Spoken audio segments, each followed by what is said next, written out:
Evangelho de Lucas, capítulo 2, versículo 36.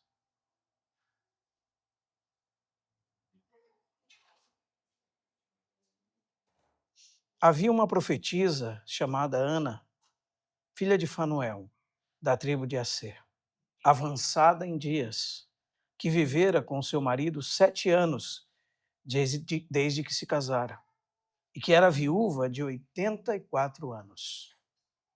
Esta não deixava o templo, mas adorava noite e dia em jejuns e orações. E chegando naquela hora, dava graças a Deus e falava a respeito do menino a todos os que esperavam a redenção de Jerusalém. Irmãos, nós estamos cobrindo os acontecimentos dos primeiros dias e até mesmo depois, anos da vida do nosso Senhor Jesus. E eu iria pular a história de Ana. Pensei em avançar por os últimos fatos desses primeiros anos, como, por exemplo, o dia que o Senhor se tornou um filho da lei, o seu bar mitzvah, e os seus 30 anos de silêncio, que é aquilo que nós temos relatado sobre os primeiros anos da vida do nosso Senhor Jesus. Temos 2 versículos que falam desses 30 anos. Pensei em avançar adiante, mas não consegui passar por esse texto sem nós considerarmos sobre ele. E por que isso? Porque nós podemos aprender lições preciosas com Ana, essa anciã. E o tema da nossa meditação hoje é o Cântico de Ana. Mas você pode se perguntar, eu não li nenhum cântico aqui, irmão. Aliás, eu não vi nenhuma palavra dela. Só diz que ela dava graças e falava do menino aos que esperavam a redenção de Israel. Mas não tem o registro das palavras de Ana desse cântico. Então, onde elas estão? Elas estão na vida dessa senhora. A vida dessa viúva é um verdadeiro hino de louvor a Deus. Enquanto, com respeito a Simeão, como nós vimos da última vez, temos pouco dito sobre ele, muitas coisas que ele disse. Por outro lado, agora, com Ana é o contrário. Nós temos muito dito sobre ela e nenhuma menção daquilo que ela disse. Por que isso? Porque a vida dela é uma vida de total entrega e consagração a Deus. E isso é como um hino de louvor a Deus. E só Lucas registra esses acontecimentos. E o que me vem à mente quando eu ouço a história de Ana é uma palavra: consagração. Essa palavra descreve essa senhora. O nome dela significa graça. Ela era filha de Fanuel. A palavra Fanuel, ela vem daquele lugar que foi dado o nome em que Jacó lutou com um anjo. Peniel era o lugar onde ele foi vencido pelo anjo, né? E ali o seu nome foi mudado para Israel. E ela era da tribo de Asser. A tribo de Asser é a tribo do 8º filho de Jacó. E é interessante, irmãos, porque o território dessa tribo é o território que nos dias de Jesus se chamava Galileia. E a Bíblia diz que ela era uma profeta da parte de Deus. Isso pode significar que ela tinha visões da parte de Deus e que também ela era alguém que ensinava a palavra de Deus. E é bem interessante ela ser da Galileia, né? Porque, segundo os religiosos da época de Jesus, coisa boa alguma poderia vir da Galileia. A Galileia era um lugar menosprezado por todos, mas foi o lugar que o Senhor teve grande parte do seu ministério, e de lá também vinha essa senhora chamada Ana. Então, um dos lugares mais improváveis aos olhos dos homens, Deus pode levantar os seus servos. Isso é verdade com respeito a nós. não é? A Bíblia diz que Deus chamou as coisas loucas desse mundo para confundir as sábias. Deus chamou as pobres para confundir os poderosos, para que todo louvor verdadeiramente seja dado a Deus por meio de Cristo. Também se diz dessa mulher que ela era uma viúva. E ela permaneceu viúva por muitos e muitos anos. Os irmãos podem observar que o texto diz que ela viveu com seu marido 7 anos, desde a sua virgindade. No padrão daquela época, ela possivelmente casou entre 14 e 15 anos. Desde a sua virgindade, ela teve um único marido. Permaneceu casada até a sua morte, até a morte dele. E agora, ela era viúva de 84 anos. E essa frase, dizendo que ela era viúva de 84 anos, pode ser traduzida tanto quanto que ela tinha na época 84 anos e que ela era viúva a 62, ou que ela era viúva a 84 anos. Isso significaria que nesse tempo ela teria 105 anos. Isso explicaria essa frase, que ela era avançada em dias. Realmente, ela era uma senhora muito velha. Então, ela era viúva ou a 62 anos ou aos 84 anos. E os irmãos sabem que essa época é muito diferente da nossa época. Elas tinham muito pouco amparo. Muitas delas ficavam sem nenhuma herança do marido e passavam necessidades. Então, era um momento muito difícil da vida dela. E o que ela fez da sua vida, irmãos? Ela decidiu se dedicar inteiramente ao Senhor. Para alguém de posses, talvez seja algo fácil, né? Mas para alguém que nada tinha, seja uma coisa que custaria tudo, até mesmo o seu sustento.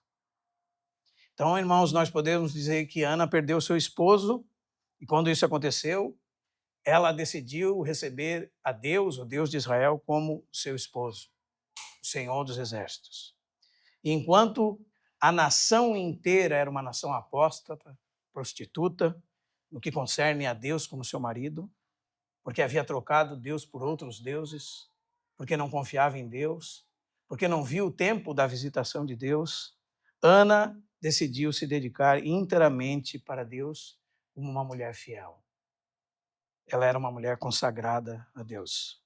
Isso nos fala muito, não fala, irmãos? Nos ensina muitas coisas. O que é a consagração? Será que nós compreendemos o que é consagração? Consagração é uma entrega voluntária, completa, integral a Deus. Isso é consagração. Se eu dissesse para os irmãos hoje, quem quer se consagrar, quem quer consagrar a sua vida a Deus? Às vezes a gente canta, ao Rei dos Reis consagro tudo o que sou. Mas pouco nós compreendemos sobre o que vem a ser isso na prática. E na vida dessa senhora nós podemos aprender um pouco sobre isso. A base da consagração, irmãos, está sobre 2 pilares: o amor de Deus e sobre o direito divino de propriedade que Deus possui. Então guarde isso. 2 Coríntios 5,14 fala do amor de Deus. E lá está escrito assim: porque o amor de Cristo nos constrange, julgando nós isto. A ideia do constrange aqui é que nos aperta e nos amarra e nos prende assim como com cordas. É isso que está por trás da palavra constranger aqui. Nos deixa sem saídas. Essa é a ideia. A ideia de um amor que conquista. Um amor que faz com que você não tenha mais para onde fugir. Ele lhe cerca por todos os lados e lhe aperta. Esse é o amor de Cristo. E é isso que ele faz conosco. E como ele demonstra esse amor? Cristo, diz o texto, morreu por todos. Logo, nós fomos unidos com ele na sua morte, todos morremos. E ele morreu por todos, e aqui vem o propósito para que ele morreu por todos. O texto diz, para que os que vivam, e aqui está a consagração, não vivam mais para si mesmos, mas para aquele que por eles morreu e ressuscitou. Então essa é a base da genuína consagração. O amor de Deus demonstrado em Cristo Jesus. Então Deus nos amou primeiro, sendo nós ainda pecadores. E Deus provou o seu amor para conosco várias vezes, mas de maneira plena em seu Filho Jesus. Deus prova o seu próprio amor para conosco pelo fato de ter Cristo morrido por nós, sendo nós ainda pecadores. Então nenhum de nós era merecedor do amor de Deus. Nós fomos amados apesar de nós. E não há nada de bom em nós que Deus olhe e se agrade. Como se nós, a partir do momento que nos tornamos cristãos, povo de Deus, tivéssemos trazido glória para a casa de Deus com a nossa presença. Não é assim, irmãos. É como se Deus olhasse para nós e dissesse, apesar da sua feiura, apesar dos seus maus hábitos, apesar do seu pecado, apesar de todas as desgraças que você produz em si mesmo, apesar de tudo isso, eu te amei e enviei o meu Filho como propiciação pelos teus pecados, como um sacrifício substituto para pagar a sua pena, para que eu, Deus, possa te perdoar e possa te conceder vida eterna. Então, esse tipo de amor é um amor que realmente nos faz entregar tudo a Ele. Amém? E o segundo texto, que fala do direito divino, está lá em 1 Coríntios 6, 19 e 20. O texto diz assim, acaso não sabeis que o vosso corpo é santuário do Espírito Santo, que está em vós, o qual tendes da parte de Deus? Veja o que diz, e não sois de vós mesmos, porque fostes comprados por preço. Agora, pois, glorificai a Deus no vosso corpo. Então, aquilo que serve como pilar para a nossa consagração, o segundo deles, é que Deus nos adquiriu para Ele mesmo, a preço do seu próprio sangue. E agora nós pertencemos a Ele, irmãos. E hoje nós não compreendemos muito o que significa isso. Por quê? Nós pensamos que somos livres, não é verdade? Mas nessa época havia algo chamado mercado de homens. O que significa isso? Igual você sai para comprar um frango, um pato, um passarinho, você poderia sair daqui e entrar num mercado onde eram vendidos seres humanos. E você participava de um leilão e adquiria um homem para você. Você era o dono dele. Ele era seu escravo a partir de agora. É desse tipo de coisa que o texto está falando. É esse tipo de figura que o texto está usando. E nós estávamos realmente aprisionados como escravos do pecado. E o Senhor dos Senhores veio e nos resgatou desse lugar. Mas não para servirmos a nós mesmos, mas para servirmos a Ele. Porque a única maneira de nós sermos verdadeiramente livres, como está lá em 1 de Pedro, é sendo servos de Cristo. Isso não é pouca coisa, irmãos. E esses servos, Ele comprou com o seu próprio sangue. Para que eles não pertençam mais a eles mesmos, mas pertençam a Ele. Então, Deus tem direito sobre nós. E a base da nossa consagração é... Só que daí o que aconteceu com esses escravos? Esses escravos entendem que foram comprados por amor. Esses escravos entendem que o preço que pagou pela vida deles foi a própria vida do Filho de Deus. E esses escravos se ajoelham diante desse Senhor e dizem: te servirei todos os dias da minha vida, porque tu me compraste para ti mesmo, ao preço do teu próprio sangue. E voluntariamente eles se consagram a Deus. Essa é a base da verdadeira consagração. Os irmãos percebem, irmãos, a diferença que tem entre alguém dizer assim: eu vou dedicar minha vida toda a Deus, e realmente, por ser alvo da misericórdia e graça de Deus, dedicar-se totalmente a Deus, por causa do amor de Deus, por causa do sangue derramado em favor de cada um de nós.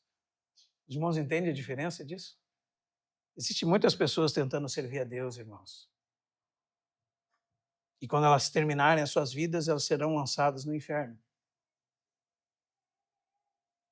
Essa é a verdade. Então, a consagração genuína descansa naquilo que Cristo é e no que Cristo fez. Nós podemos usar a linguagem de Levítico, capítulo 8, na consagração dos sacerdotes. E esses sacerdotes, que são eu e você nos dias de hoje, são aqueles que recebem os benefícios da morte substitutiva de Cristo. E segundo aquele texto, tiveram os seus ouvidos marcados com sangue. Tiveram o polegar da sua mão direita marcada com sangue e o polegar do seu pé direito. O sangue estava sobre eles, eles haviam sido comprados por sangue. Agora eles pertenciam inteiramente a Deus e estavam disponíveis para o seu serviço. Estavam com os ouvidos atentos para ouvirem a Deus. Todas as coisas que eles faziam era debaixo do sangue de Cristo, pela vida de Cristo, pelo poder que Cristo dá, para a glória de Cristo, e os caminhos deles haviam sido aplainados, e agora eles estavam no caminho da verdade e da vida, que é o próprio Senhor Jesus Cristo. Amém? Isso é consagração, irmãos. É isso que nós encontramos na vida dessa senhora. Ela está contada entre os santos da antiga dispensação, que olhavam para o futuro e viam o Redentor que viria. Às vezes você se pergunta, pode se perguntar, como é que os santos do Antigo Testamento foram salvos? Jesus não havia vindo ainda? Como é que eles foram salvos? Mas Romanos 3, 24 e 25 responde essa pergunta. Eles foram salvos olhando para aquele que viria e crendo naquele que viria. Assim foi salvo Abraão, assim foi salvo Isaque, assim foi salvo Jacó, assim foi salvo José, assim foi salvo Davi. Eles colocaram os olhos deles no futuro e viram o Redentor que viria. E confiaram sua salvação inteiramente na promessa de Deus, que enviaria o Salvador do mundo. E assim foram salvos. E assim, essa senhora fez durante toda a sua vida. Ela confiou sua vida em Deus e nas suas promessas. E foi com essa fé no Cordeiro de Deus que ela dedicou toda a sua vida ao serviço a Deus. Sua vida era uma canção de adoração a Deus. E o propósito da vida dela qual era? Nós encontramos aqui, irmãos. Era deixar sua vida inteira disponível a Deus. E pense sobre o tempo que ela viveu. Se foi 62 anos, é muito tempo, irmãos, para viver habitando na casa de Deus, orando noite e dia, adorando a Deus em jejuns e orações. Não oferecendo algum tipo de trabalho a Deus, mas deixando que Deus trabalhasse através dela. E aqui está a verdade e o ativismo religioso. Né? Às vezes nós pensamos que nós devemos fazer alguma coisa para Deus. E nós saímos num ativismo desenfreado. Quantos já passaram por essa experiência, né, irmãos? Pensando em fazer algo para agradar a Deus e ser aceito por Deus, talvez você ainda viva desse jeito. né, nessa religião do mérito, e não consegue descansar nas promessas de Deus para a sua salvação. Há uma grande diferença entre servir a Deus na força que Deus nos dá e servir a Deus na força do nosso próprio braço. São obras mortas quando fazemos na força do nosso próprio braço. Agora, a verdadeira consagração tem o propósito de estarmos disponíveis para sermos usados por Deus todos os dias da nossa vida. O que levamos nas mãos pelo mundo é a vida que de Cristo nós recebemos, como um verdadeiro sacrifício de aroma suave a Deus. Esse é o nosso trabalho espiritual. Nós somos chamados para isso, irmãos. É isso que faz a vida valer a pena. Esse é o verdadeiro sentido da vida. Amém? Pense um pouquinho sobre isso. Nos últimos dias eu ouvi o testemunho de um padre e ele conta que aos 3 anos de idade, ele, ensinado pela mãe as suas orações, decidiu pedir a Deus que o salvasse, porque ele queria a salvação eterna. Isso são palavras dele. E ele trabalhou bastante durante toda a sua vida. Aos 10 anos ele fez sua crisma, ele aprendeu, segundo a mensagem de um outro padre, que se ele fizesse a novena do Sagrado Coração de Jesus, ele alcançaria a salvação, porque num lugar da França houve uma freira que teve uma visão de Jesus e o coração de Jesus estava fora do peito dele, né, com uma cruz, com espinhos e uma coroa de fogo e fogo em volta. E aqueles que fossem devotos desse coração alcançariam a salvação eterna, se fizessem a novena. E ele diz que pelo resto da vida dele, ele fez essa novena, mas ele não se sentia salvo. Então ele disse que decidiu ser padre e, em meio a muitas dificuldades, foi ao seminário e estudou para ser padre, para, exercendo a profissão de padre, ser salvo. Porque, e ele repete inteiradamente, ele queria ser salvo. Ele queria receber a salvação eterna. Ele diz que a experiência foi muito difícil para ele, porque no decorrer do seu exercício como padre, ele enterrou muitos fiéis. Muitos fiéis. Mas como, segundo o ensino que ele tinha como verdade, o perdão era o perdão somente da culpa e não o perdão da pena, eles todos morriam sem a segurança da sua salvação. E, aliás, é por isso que se faz missa para quem já morreu, né? Porque não se tem certeza da sua salvação. Ele diz que um dos momentos mais nevrálgicos da sua vida foi o dia que um grande amigo, um precioso amigo dele, que era bispo dele, o chamou porque estava morrendo no hospital e queria fazer as suas últimas confissões com ele e preparar a alma dele para partir, porque sabia que não sairia do hospital.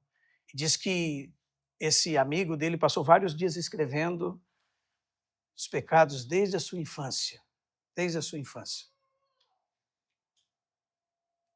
E quando esse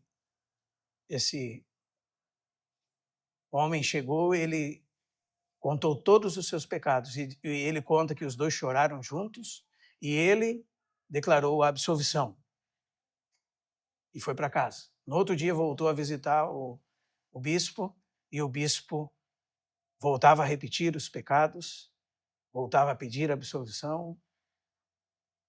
Diz que um dia ele chegou e era o dia que aquele amigo iria morrer. Ele viu que a morte havia chegado para aquele amigo. Nariz fino, boca roxa, unhas roxas. A doença tinha tomado toda a energia dele, era só pele e osso. Ele não conseguia mais falar. E as últimas palavras desse amigo, derramando 2 lágrimas, foram: estou indo para o inferno. E morreu dessa forma. Ele dizia que essa era a tristeza da vida dele. porque até aquele momento ele não sabia como poder alcançar a salvação eterna. E mais, um dia em uma audiência com Paulo VI, Dom Paulo VI, Papa, que ia levar 10 minutos, levou 1 hora, já cristão agora, evangélico, ele falou da salvação para esse homem, e esse homem respondeu para ele assim: eu gostaria muito de acreditar que o pecador é salvo somente pela graça em Jesus, mediante a fé. Mas eu não acredito nisso. Porque para mim é impossível que o homem alcance a salvação sem que tenha que pagar por ela mediante boas obras e penalidades. E eu tenho muito medo de morrer. E é por isso que quando morre um papa, todos os padres de todos os lugares rezam missa pela alma dele para que ele seja salvo. Mas esse homem um dia encontrou Jesus. Ele diz que depois de muito tempo brigando com a Bíblia, ele era confrontado com a Bíblia, ele rasgava a Bíblia e a queimava, porque é contra aquilo que ele acreditava.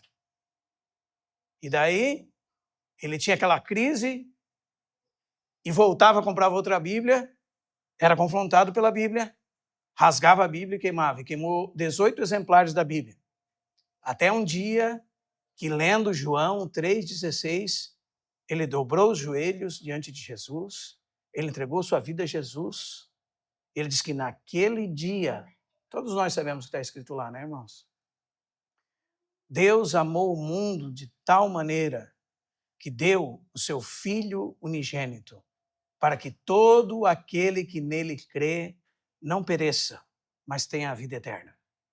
Diz que naquele dia a verdadeira fé entrou no coração dele. E no testemunho dele, ele faz distinção entre uma falsa fé, ou uma fé meramente psicológica e que não salva, e a genuína fé em Cristo Jesus. E isso está lá no Evangelho de João. Nos últimos versos do capítulo 2, diz que, vendo os sinais que Jesus fazia, muitos judeus creram nele. O que está escrito? Que muitos? Aí o texto diz, mas Jesus não se confiava a eles, porque bem conhecia o coração deles. Então, existe uma fé alheia às Escrituras. Mas diz que naquele dia ele encontrou o Cristo de Deus, a genuína fé. Ele dobrou os joelhos, ele diz que nunca mais ele questionou sua salvação, porque ele recebeu como dádiva de Deus naquele dia, por meio da fé em Cristo Jesus, e confiou toda a sua vida em Cristo Jesus, que havia pago a penalidade de todos os seus pecados e lhe garantia a salvação eterna. Os irmãos percebem, irmãos? Ele diz essas palavras: eu passei a minha vida buscando ser salvo. E fiz tudo o que eu podia. Ele diz que quando era padre, ele cuidou de mais de 2.000 órfãos, fora velhinhos em asilos. Ele diz, tudo eu buscava para que fosse salvo. Tudo fazia para a minha salvação. Ele diz, fui ser padre para ser salvo, me esmerei na minha profissão para ser salvo, fiz boas obras para ser salvo, mas nunca me sentia salvo. Talvez seja assim que você se sente hoje. Porque você está buscando em outros lugares a sua salvação. Todos os santos, todos aqueles que vão habitar no céu com Cristo, fazem parte dos que confiaram sua vida a Cristo, depositaram sua confiança na obra de Cristo por eles na cruz, e por causa dessa obra foram justificados diante de Deus e receberam a vida eterna por crer em Jesus, como está em João capítulo 6.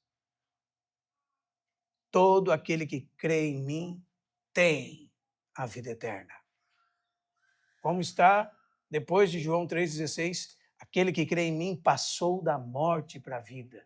Sobre ele já não está a ira de Deus. Bendita é a nossa salvação.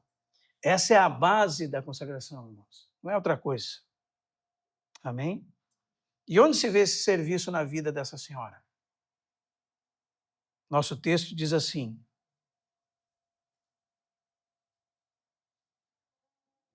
verso 37. Esta, Ana, não, o quê? Deixava o templo, mas adorava dia e noite com jejuns e orações. Nós sabemos, irmãos, que este era o lugar estabelecido por Deus para a adoração. Não é verdade? E todos os santos do Antigo Testamento tinham que peregrinar até Jerusalém para a casa de Deus, para adorar a Deus. E muitos vinham de lugares distantes e viajavam semanas, às vezes meses, para comparecer diante de Deus nesse lugar. Essa mulher foi como que morar nesse lugar. Amém? Para se cumprir aquilo que estava escrito pelo profeta Malaquias, no capítulo 3, verso 16, que diz: então, na vinda do Messias, os que temiam ao Senhor, falavam uns aos outros. O Senhor atentava e ouvia. Havia um memorial escrito diante dele para os que temem ao Senhor e para os que lembram do seu nome. Ela estava contada entre esses. Entre esses estavam Maria, José, Zacarias, Isabel, os pastores, Simeão, esse pequeno remanescente que perseverava aguardando a vinda do Filho de Deus, aguardando a consolação de Israel. Quem lembra o que nós falamos de Simeão? Quando ele pegou o Senhor Jesus nos braços, ele disse literalmente: agora, Senhor, estás libertando o teu servo, segundo a tua palavra, em paz. Eles aguardavam aquele momento e puderam participar daquela alegria. Não é verdade, irmãos? Nós sabemos, irmãos, o que é para nós hoje a casa de Deus, o templo de Deus. Nós sabemos que já não é mais constituída de tijolos, de pedras, mas de pessoas. O corpo dos redimidos, nascidos de novo, e que tem a habitação do Espírito de Deus, como diz Efésios capítulo 2. No qual também vós, juntamente, estáis sendo edificados para a habitação de Deus no Espírito. Então, irmãos, habitar na casa de Deus não é pouca coisa. Esse era o desejo do salmista. Como a corça suspira pelas correntes das águas, e minha alma suspira por ti, Senhor. A minha alma suspira por ti, pelos teus átrios. Mais vale um dia nos teus átrios, essa era a casa de Deus, do que 1000 em outro lugar. Então, aonde esse serviço acontece, irmãos? Acontece na casa. Acontece hoje para nós na igreja. Que não é isso aqui, né? Você não vem na igreja, você não deixa o guarda-chuva na igreja, você faz parte da igreja. Você sozinho não é igreja. Você e sua família não é igreja. Esses dias eu passei por uma denominação que estava escrito assim: cada casa uma igreja. Seria se você e sua esposa fossem os 2 únicos salvos nessa cidade. Como não haveriam outros, vocês 2 seriam igreja. Mas como, olhando em volta aqui, já encontramos outros irmãos, remidos pelo sangue do Cordeiro, habitados pelo Espírito Santo, já descobrimos que não temos desculpa para nos isolarmos. Aliás, que bênção é estar na casa de Deus. Que bênção é criar nossos filhos na comunhão da igreja, em um ambiente diferente, em um ambiente que os pressupostos são diferentes, em um ambiente que anda em outro compasso, totalmente alheio ao mundo, porque o mundo, irmãos, jaz no maligno. Que bênção podermos fazer parte da casa de Deus. E eu repito, não é esse lugar aqui, nem nesse endereço aqui, mas podemos, juntamente com nossos irmãos e irmãs, sermos um só corpo em Cristo. Fazemos parte da casa de Deus, a habitação de Deus no Espírito. Podemos crescer juntos em Cristo. Esse é o lugar do serviço, irmãos. Se alguém se consagra a Deus, jamais vai conseguir se consagrar para a carreira solo. Porque a consagração na igreja é para o serviço do corpo. Amém? Romanos 12, 1.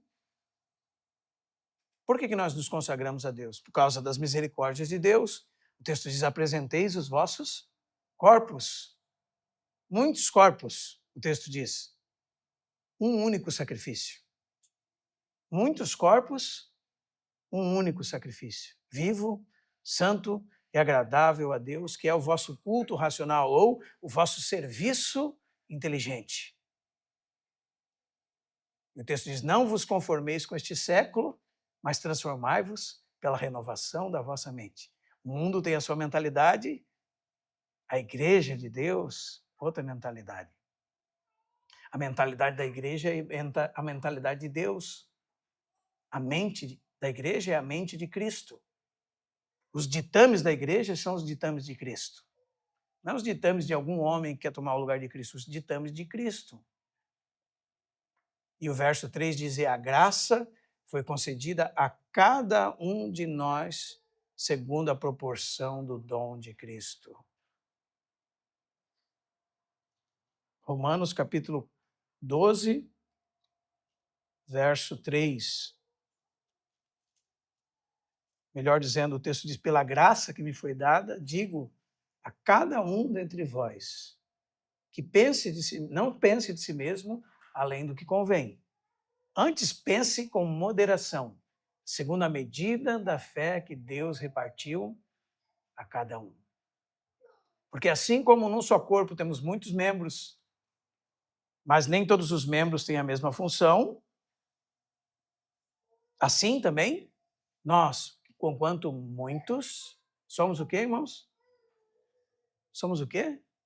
Um só corpo em Cristo e membros uns dos outros. Onde se exerce o serviço no templo de Deus, irmãos? Onde se exerce, melhor dizendo, o serviço a Deus?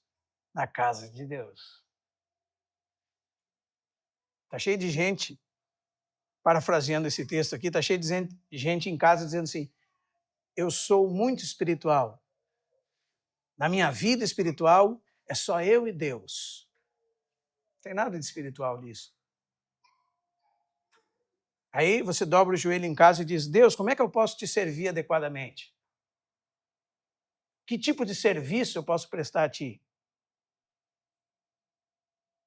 Quando a verdadeira consagração, irmãos, é quando unidos como um só corpo, estamos edificando-nos juntos como casa espiritual, nos achegando a Cristo, exercendo o nosso sacerdócio em Cristo, oferecendo a Deus sacrifícios espirituais por meio de Jesus Cristo. Esse tipo de oração seria muito bom que Deus nos respondesse. Sabe como é que seria a resposta de Deus? Sai daí, vai para casa.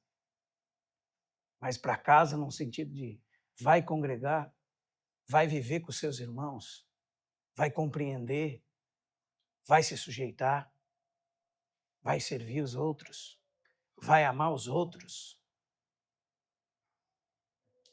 vai se colocar disponível, vai se consagrar a Deus pelo que Deus fez. Eu quero servir a Deus, o que eu posso fazer? Não, é o que Ele pode fazer apesar de você. Porque Ele te amou, porque Ele te conquistou, porque Ele te comprou, porque Ele te habilitou, porque Ele pode viver através de você, porque você pode ser um instrumento na mão dEle na edificação da casa. Quando nós nos ajuntamos como casa para sermos um sacrifício a Deus, oferecer-nos a Deus. por causa do que Deus fez por nós. Então, onde acontece o serviço, temos o exemplo dela. Ela morava no templo. É isso que o texto nos diz. E veja como esse serviço é interessante, irmãos. Em que horários esse serviço de consagração a Deus, decorrente da consagração a Deus, acontece? O texto nos diz que ela adorava noite e dia. Ou seja, em todo o tempo e de maneira integral. Isso é uma vida vivida na presença de Deus, que tem consciência de Deus, que tem consciência que faz parte de um corpo, que tem consciência da realidade espiritual, que tem consciência que nasceu de Deus. Sabe que consciência é essa? Você nem se importa com Deus. Você está preocupado só em agradar a si mesmo, as pessoas ao seu redor, para ganhar algum benefício. E em algum momento Deus te deu uma nova vida. E agora parece que você desperta para Ele. E a primeira coisa que acontece é você se envergonhar dos seus pecados. Quantos anos eu vivi distante de Deus? Como eu me arrependo desses anos. Agora, Senhor, por causa do Teu amor, da Tua bondade, da Tua misericórdia, do alto preço que Tu pagou por mim, eu decido servi-lo voluntariamente por restante da minha vida. E eu tenho consciência dele. E agora quero viver na presença dele. E também tenho consciência que ele me colocou num corpo e eu quero viver com os irmãos e irmãs. Lugar mais seguro da terra. Mas eu vou viver isso integralmente, irmãos. Não só domingo à noite. Como foi a sua semana? Como foi os dias dessa semana? Quantas vezes essa semana você viveu como um ateu? Quantas outras vezes você viveu como um ímpio? Quantas vezes essa semana você viveu como se Deus não existisse? Ou como se você tivesse escondido dele, como se você pudesse se esconder dele? Quantas vezes vivemos dessa forma? Quantas vezes nós vivemos com a nossa boca poluída, irmãos, por ignorar que Deus está ouvindo? Deus está ouvindo. Deus está vendo. Não é assim? Ou você acha que tem alguma coisa que você possa fazer longe da presença de Deus? Isso era uma lição que Ana aprendeu muito bem. Ela vivia noite e dia, orando, adorando a Deus.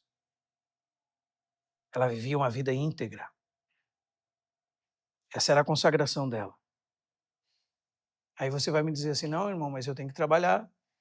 Verdade. Tem mesmo. Cuidar da esposa, do filho. Mas esse não é o nosso trabalho principal, irmãos. Quando nós nos tornamos cristãos, irmãos, tudo isso se tornou secundário.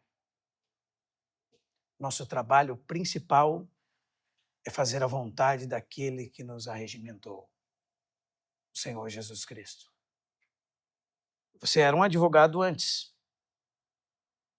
Agora você é um cristão que advoga para a glória de Deus e para o benefício do seu povo.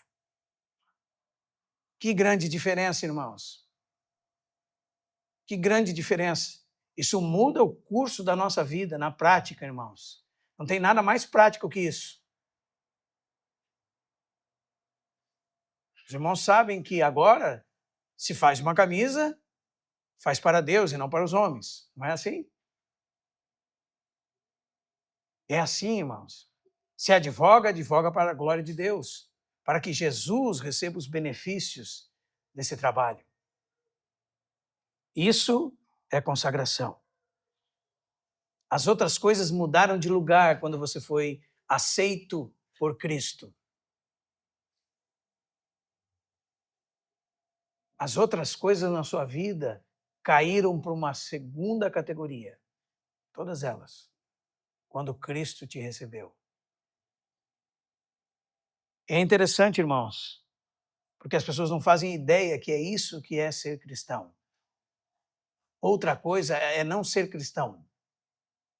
Ser cristão é ser alguém dedicado a Cristo. Ser cristão é ser alguém que tem Cristo como Senhor da sua vida, que não vive mais para si mesmo.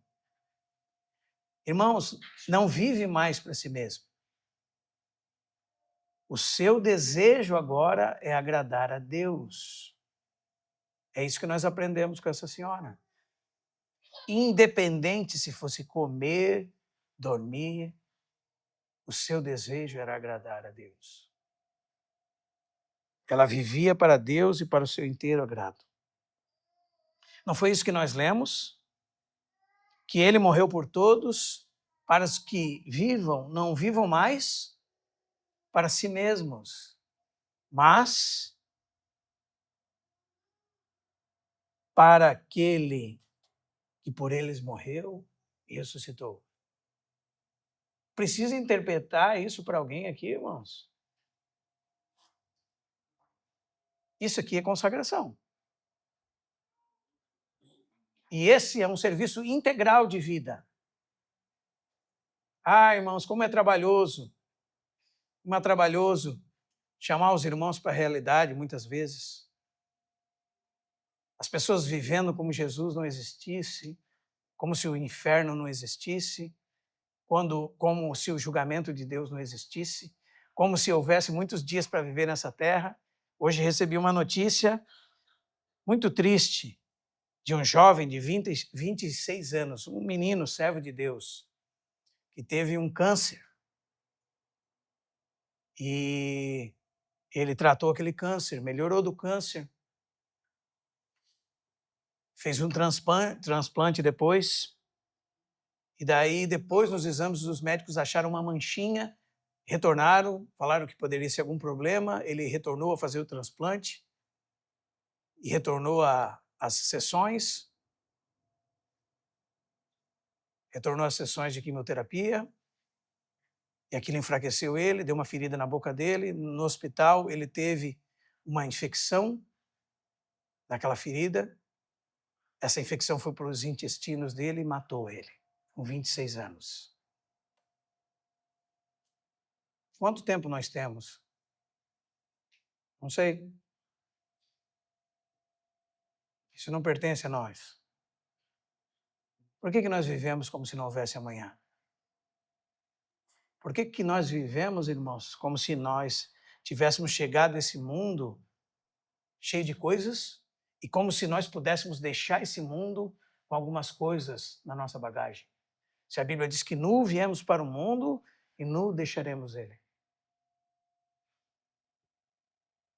Por que ao ouvir o propósito da vida, nós nos rebelamos contra Deus e selamos o nosso destino eterno por ser contra o Filho de Deus ou crer de maneira vã nele? Porque uma fé que não muda a nossa existência é uma fé vã.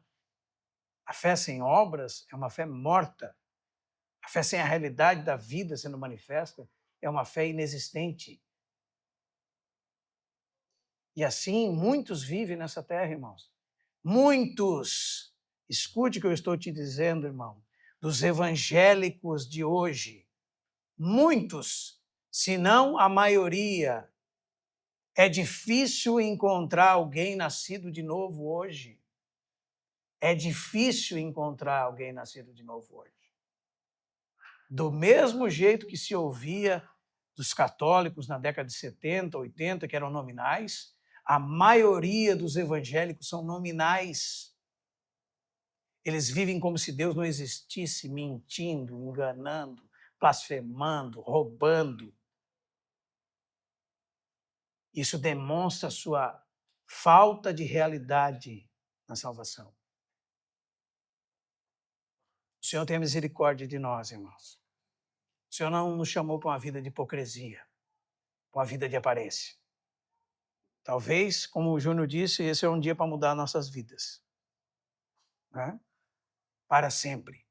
Para nós nos ajoelharmos diante do Senhor e pedir misericórdia. Senhor, esse é um dia favorável teu, eu quero responder apropriadamente a ti. O que fazia parte do serviço de Ana? O texto diz que ela não deixava o templo, mas adorava noite e dia em jejuns e orações. Isso são disciplinas espirituais. O que é o jejum? Passar fome. Eu vou fazer uns jejuns aí, tem uns jejuns intermitentes, fazem bem para a saúde. O camarada já aproveita e emagrece um pouquinho, né? O jejum é a abstinência de alimentos com fins espirituais. Isso é o jejum. O jejum é quando a nossa fome é mais das coisas de Deus do que da comida. Quando a nossa vontade, quando a vontade de Deus satisfaz os nossos apetites. E por causa da vontade de Deus, ficamos sem fome. Aliás, quando você vê o espírito da igreja, você vê que é semelhante ao espírito de uma viúva como Ana. Porque, de fato, irmãos, ainda que temos a presença de Cristo espiritual, por meio do seu Espírito Santo, quando estamos juntos, ainda sentimos a falta daquele que não vemos ainda, face a face. Não é verdade? Que um dia veremos, a Bíblia diz. E em Mateus capítulo 9, o Senhor Jesus disse, com respeito aos discípulos, que dias virão em que o noivo lhe seria tirado. Nesses dias, pela falta do noivo, eles ficariam sem comer. Esse é um jejum apropriado. Como se dissesse assim, Senhor, eu tenho tanto desejo da tua presença que a minha fome se vai. É como se você chegasse num velório para uma mãe que perdeu o seu filho e dissesse assim, come. O que ela diz para você? Não tenho fome. Então, jejum é uma genuína abstinência de alimentos com fins espirituais. Esse é o verdadeiro jejum, irmão. Segundo a vontade de Deus. E ela também orava. O Dr. Campbell Morgan diz que a oração é o impulso da vida em direção a Deus e às coisas espirituais. Pode ter palavras, pode ter gemidos, pode ter pensamentos, pode ser em público, pode ser em privado, pode ser na comunhão, pode ser 24 horas por dia, sem cessar, como Paulo disse em 1 Tessalonicenses capítulo 5, é o impulso da vida em direção a Deus. Da vida que você recebeu. Você não tinha vida nenhuma. Aí quando você creu em Jesus, ele te deu uma nova vida. E essa vida sabe o caminho de casa. E a oração é um impulso quando essa vida interior te leva em direção a Deus novamente. Pensa num privilégio, irmãos, dos filhos de Deus. Poder acessar o trono da graça, como diz Hebreus capítulo 4, para receber de Deus graça, receber misericórdia e achar graça para a ocasião oportuna. Pensa no privilégio de poder entrar na presença de Deus, pelo sangue de Cristo, pelo novo e vivo caminho que Ele nos consagrou pelo véu. Tendo um sumo sacerdote sobre a casa de Deus, poder se achegar com confiança diante de Deus, poder sentir a Deus, poder ser amado por Deus, poder sentir os afetos de Deus, poder sentir o Espírito Santo testificando com o meu espírito que eu sou filho de Deus, poder sentir as palavras de Deus queimar no coração, poder sentir a salvação de Deus, poder sentir a segurança em Deus, a alegria em Deus, uma alegria que Pedro diz que é indizível e cheia de glória. Poder sentir o amor de Deus, a benevolência de Deus, o cuidado de Deus, a presença doce do Espírito Santo de Deus e corresponder a isso com um espírito elevado e direcionado a Deus, com pensamentos espirituais, palavras espirituais. Isso é um estilo de vida, irmãos. O que mais? nós vemos no serviço dela, nós vemos que ela estava ocupada com alguma coisa, com Cristo. Essa era a ocupação do coração dela. O texto diz que ela chegou naquele momento e dava graças a Deus e falava a respeito do menino. Aliás, a vida inteira dela era aguardar o Redentor. E no fim da sua vida, sua velhice, os olhos dela viram a salvação provista por Deus. Ela estava ocupada com Cristo. E eu vou dizer uma coisa para os irmãos. Os irmãos vão perceber quanta discórdia, quanta ira, quanto deboche, quanta blasfêmia, quanta resistência nós vamos receber se estamos ocupados com Cristo.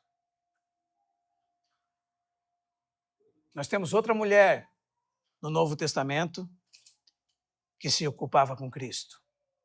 O nome dela era Maria, irmã de Marta e Lázaro. As 3 cenas no Novo Testamento que falam dela na Bíblia, falam dela aos pés de Jesus. Lucas 10, João capítulo 11, João capítulo 12. Lucas 10 fala que Jesus estava na casa dela, de Marta, e Marta estava agitada em muitos afazeres. Maria aquietava-se aos pés de Jesus, ouvindo-lhes os ensinamentos. E aí ela tem a oposição de Marta. Senhor, manda que a minha irmã venha ajudar-me. E o Senhor Jesus diz para Marta, Marta, Marta, andas ansiosa e ocupada com muitas coisas, mas uma coisa só é necessária. E Maria escolheu a melhor parte, e isto não lhe será tirado. Qual que era, irmãos? Estar aos pés de Cristo, ocupando-se com Cristo. Como Ana. Uma coisa só é necessária. Meu irmão, e o resto da vida? Uma coisa só é necessária. Esse é o resumo de Deus. Aliás, o universo inteiro vai resumir-se a esse ponto no futuro. Esse é o propósito eterno de Deus. Uma coisa só é necessária: fazer convergir em Cristo todas as coisas no céu, na terra, as visíveis, as invisíveis, sejam tronos, soberanias, principados e potestades. Uma coisa só é necessária: que Cristo seja o centro de todas as coisas, que Cristo seja o tudo em todos. Essa foi a boa parte que Maria escolheu. Essa foi a boa parte que Ana escolheu. Mas os irmãos sabem que há um relato de um vaso de alabastro que foi quebrado e derramado sobre o Senhor Jesus antes do seu sepultamento. Isso está lá em Marcos 14, Mateus 26. Mas Marcos e Mateus não falam quem foi a mulher. João fala. João capítulo 12. João fala que Jesus estava na casa de Simão, o leproso. E Maria, irmã de Marta e Lázaro, foi até ele com um vaso que dentro dele custava, o que tinha dentro dele custava 1 ano de trabalho. Você é bom de conta? Calcule 1 ano do seu trabalho. Esse era o valor do perfume que tinha dentro daquele pequeno vaso, de nardo puro, que cada gota custava muito dinheiro. E o que ela fez? Ela desperdiçou tudo o que tinha sobre Cristo. Como é que chama isso, irmãos? Consagração. Tudo que ela tinha, toda a sua vida. A moça, a partir do momento que ficava donzela, ficava guardando dinheiro. Comprava uma grama, outra grama, outra grama, outra grama, outra grama, outra grama. Talvez foram anos para ela juntar aquilo. E ela quebrou, não diz que abriu, ela quebrou e derramou sobre a cabeça do Senhor, como diz Marcos e Mateus, e aquele perfume encheu toda a casa, e ela se ajoelhou aos seus pés e secava os pés de Jesus com seus cabelos. Sabe o que aconteceu com ela nesse mesmo momento? Oposição. Para que esse desperdício? Esse dinheiro poderia ser dado aos pobres, poderia ser vendido por 300 denários, não é? Poderia ser feito obra social, poderia ajudar os outros. O que Jesus disse? Essa mulher ficou famosa. Ela ficou famosa. Você está ouvindo dela hoje? Porque ela derramou tudo aos pés de Cristo. É interessante, irmãos, porque está falando de uma vida derramada aos pés de Cristo. Isso é uma verdadeira consagração. Isso é se ocupar com Cristo. Os irmãos estão me entendendo, irmãos? Alguém está esperando que se levante oferta? Se você está pensando sobre isso, aí demonstra mais ainda a sua pobreza espiritual.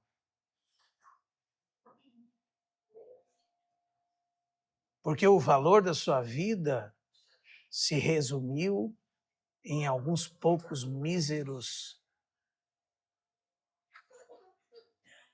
algumas poucas míseras moedas que você pode juntar. E que não vão pagar o preço da sua alma. Porque a redenção da alma do homem é caríssima. Ninguém pode pagar. Só o sangue do Filho de Deus. Então, os irmãos pensem sobre isso, irmãos. O que aconteceu com ela? Ela recebeu oposição. Sabe quem estava preocupado com isso? Judas. Esse é o coração Judas, irmão. Esse é o coração Judas. Campbell Morgan, no seu livro As Crises de Cristo, diz que se houver um coração Judas, disposto a trocar o Senhor por 30 moedas, o diabo providenciará as 30 moedas para ele.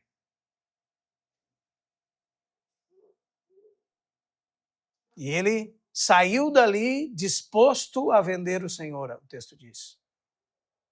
E procurava ocasião oportuna para o entregar. Que o nosso coração seja diferente de Judas. Amém, irmãos? Nós possamos nos ocupar com Cristo, como Ana, como Maria. Possamos derramar nossa vida inteira em favor do nosso Mestre. Isso significa que você é um homem em Cristo, onde você estiver.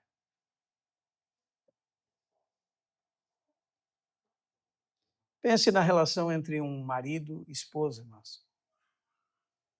Pense a fonte de todas as nossas dificuldades, desavenças, brigas, discórdias, discussões, confusões.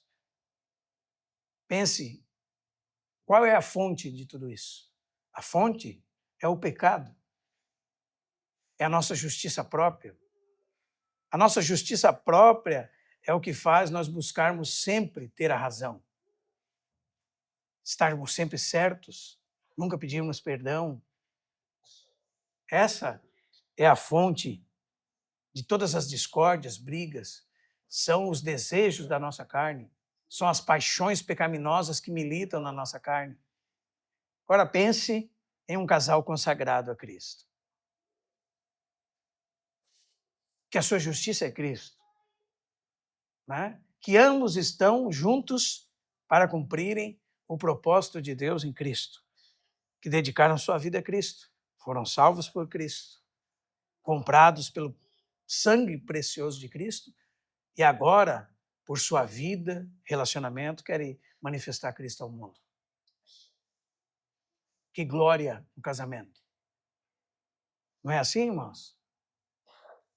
Isso tem tudo a ver conosco, irmãos. Amém? Os irmãos percebem como tem, irmãos? Tudo a ver conosco. Agora nós vamos nos ocupar com o quê, irmãos? Com falar de Cristo. Como ela. Como nos ajuntar com os outros que aguardam a redenção do nosso corpo em Cristo. Para quê? Para fazermos o que estamos fazendo hoje. falar do nosso bendito Salvador, o Senhor Jesus Cristo. Então, que o Senhor possa abrir os nossos olhos no dia de hoje, irmãos, que nós possamos ser cativados pelo amor de Cristo, possamos ver realmente o Senhor nos apertando, nos amarrando, que nós possamos colocar os nossos olhos naquilo que Cristo fez por nós, para perceber que nós somos comprados pelo preço do seu sangue. Se você não tem essa salvação, resolva o seu problema com Deus hoje por meio de Cristo. Porque Ele é o único que pode resolver o seu problema. Dobre o seu joelho. Você não precisa falar comigo, você não precisa falar com ninguém. Você precisa falar com Deus. Não é verdade? Mas se você partir hoje, para onde você vai? Como dizia o hino antigo, para onde irá a sua alma? Você tem segurança em Deus? Você tem ideia do que Cristo fez por você, que faz você aceitável diante de Deus? Quão preciosa é a sua salvação? São essas coisas, irmãos, que nos fazem cada vez mais amar a Deus. Vermos o que Ele fez por nós. O que nós éramos, da onde nós fomos tirados. Amém? Que o Senhor nos ajude, irmãos, a ter uma vida de genuína consagração a Deus, a oferecer os nossos corpos a Deus. Como diz Romanos 6, os nossos membros como instrumentos de justiça para Deus. Nossos olhos a Deus, nossos ouvidos a Deus, as nossas mãos para Deus, os nossos caminhos para Deus. É isso que vai fazer nos livrar do mal. Agora você imagina o seguinte, irmão. Você está tentando correr por aí de todas as formas, porque alguém te ensinou em algum momento da sua vida que Deus só te aceita se tu for perfeito, se tu fizer tudo certinho, se não tiver falha nenhuma em você, e você está tentando, com todas as suas forças, servir a Deus, o que eu preciso fazer para Deus me aceitar? E às vezes se eu pergunto para você isso, você me diz, não, eu não penso assim, mas a sua vida prática revela que você sempre está buscando agradar os outros para receber aceitação.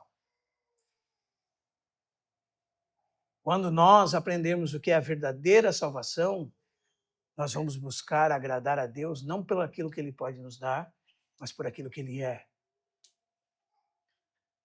E não vamos fazer troca com Deus. Nós vamos nos livrar dessa religião de mérito.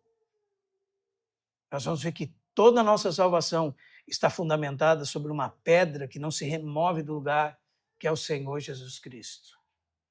A pedra que os construtores rejeitaram se tornou a principal pedra angular. Ele é uma rocha inabalável. Nós somos tirados da lama e colocados sobre essa rocha. Essa rocha, irmão, é segura. Se baseia no caráter de Deus, não naquilo que você pode fazer. Aí você vai sentir-se salvo. Você nunca mais vai reclamar e nunca vai te faltar motivos para dar graças. Que nem aquela canção antiga, conta as bênçãos, conta quantas são recebidas da divina mão. Uma a uma, dizes de uma vez, e há de ver surpreso o quanto Deus já fez. Quando nós olharmos para a obra de Cristo, não vai faltar motivo para ser feliz. E essa vida passageira, irmãos, pode ser que para você seja amanhã também, que nem para ser jovem. Pode ser que Deus te dê alguns anos ainda aí. O que você vai fazer da vida? Né? Você vai se entregar para Deus e vai receber de graça a salvação de Deus, ou vai continuar correndo como um rato na roda desse mundo? Então, que o Senhor abra os nossos olhos. O Senhor tenha misericórdia da nossa vida. Amém, irmãos? Esse é o tempo favorável de Deus, o dia da salvação. Vamos orar?